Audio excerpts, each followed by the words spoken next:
సత్యనారాయణ గారు, మరి 12 ఆవిర్భావ సభలకి మీరు ఏ విధంగా నిర్వహించాలనుకుంటున్నారో చెప్తారని మేము. ఏ విధంగా నిర్వహించాలన్నది కాదు, మా బాసు చాలా ఒడిదొడుకుల మధ్యన ఆ రోజు ఆయన ఒకలే పార్టీని స్థాపించి ఈ రోజు 12వ ఆవిర్భావ దినోత్సవం చేసుకున్నామంటే ఆయన కృషి పరిపాలన ఎటువంటిదంటే ఆయన ఉన్న జీవితాన్ని మొత్తం త్యాగం చేసి జనం కోసమని ఈ రోజుల్లోకి వచ్చారు.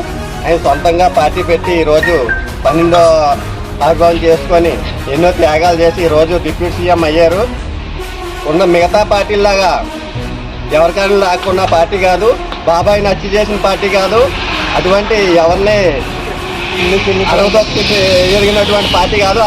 ఆయన స్వశక్తితో ఎన్నో త్యాగాలు చేసి ఎన్నో పోరాటాలు చేసి ఈరోజు 12వ ఏట మేము అడుగుపెట్టి ఈరోజు డిప్యూటీ సీఎంగా పంచాయతీరాజ్ శాఖ మినిస్టర్గా హిస్టరీ సృష్టించి అసలు దేశ ప్రజల కోసం ఆయన మన ఉత్తర భారతదేశంలో నెంబర్ 1 నాయకుడిగా ఎదుగుతున్నారు.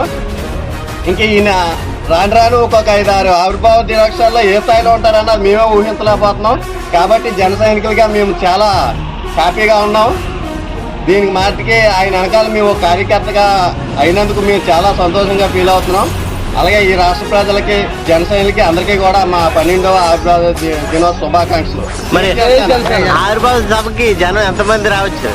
జనం ఎంతమంది అంటే ఎప్పుడో ఈ జనసేనలో ఉన్న ఒక ఇది ఉందండి, ఎవరో ఎవరో అయితే ప్రతిపక్షంలో ఉన్నప్పుడు కానీ పార్టీ ఎదిగినప్పుడు కానీ ఈరోజు ఎవడో రూపాయి ఖర్చు పెట్టదండి.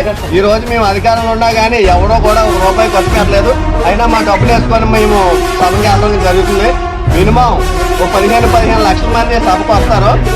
ఇది మాత్రం విజయకేతనం కాదు, జయకేతనం. ఇక దీనికి మేము మాటలో చెప్పలేని ఆనందం మాకైతే ఉంది.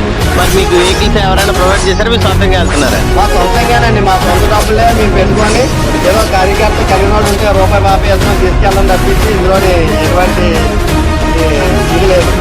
Okay, thank you.